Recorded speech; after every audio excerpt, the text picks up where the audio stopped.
Friends welcome to बाबलिस world. बंधुरा आज के आमी आपनादेर संगे शेयर करছি কলমি শাক একটু ভিন্নভাবে রান্না করব।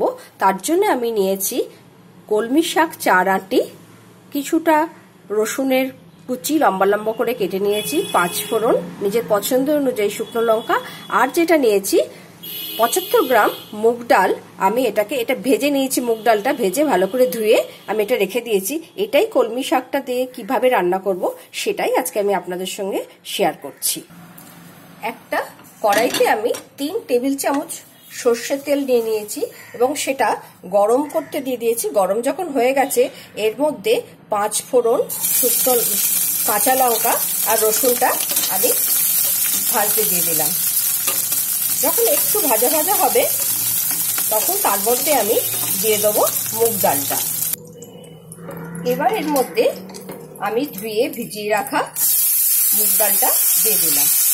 মুগ ডালটা কেউ যদি মনে করে একটু নরম নরম খাবে তো সে কিছুক্ষণের জন্য ভিজিয়ে রাখতেই পারে, কিন্তু একটু মুখে দানা দানা লাগলে সেটাও ভাল লাগে। সেই জন্য আমি জাস্ট ধুয়ে তারপরেই এটা এর মধ্যে দিয়ে দিলাম। একটু নাড়াচাড়া করে নেবো, করে নিয়ে আমি এর মধ্যে ঢেলে দেবো কলমি শাকটা। এবার দিয়ে দিচ্ছি কলমি শাকটা। বেশিক্ষণ নাড়াচাড়া করার কোনো দরকার নেই। এবার কলমি শাক আর ডালটা আমি খুব ভালো করে মিশিয়ে দেব। ডাল আর শাক খুব সুন্দর করে মেশানোর পর এর মধ্যে দিয়ে দেবো পরিমাণ মতো নুন এবং অল্প পরিমাণ হলুদ। এটার মধ্যে জল দেওয়ার কোনো প্রয়োজন নেই। এই শাকের জলেই, শাক থেকে যে জল বেরোবে তাতেই ডালটা সেদ্ধ হয়ে যাবে এবং শাকও তার সঙ্গে সেদ্ধ হয়ে যাবে।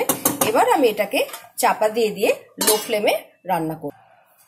চাপা দিয়ে দিয়ে আমি বেশ কিছুক্ষণ ধরে এটা রান্না করছি এবং উল্টে পাল্টে দেখে যাচ্ছি।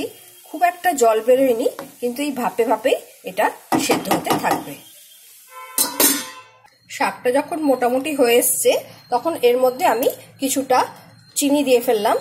চিনিটা একটা অপশনাল, যার পছন্দ হলে দেবে, না পছন্দ হলে না দিতে পারে। এইভাবে আমি নাড়াচাড়া করে আরও কিছুক্ষণের জন্য এটাকে আমি রান্না।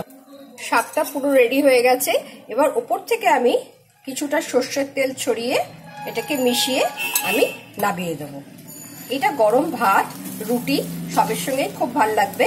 আপনারা এইভাবে রান্না করবেন, খেয়ে বলবেন কেমন হয়েছে। এবার আমি এটাকে গ্যাসে অফ করে নামিয়ে দিচ্ছি।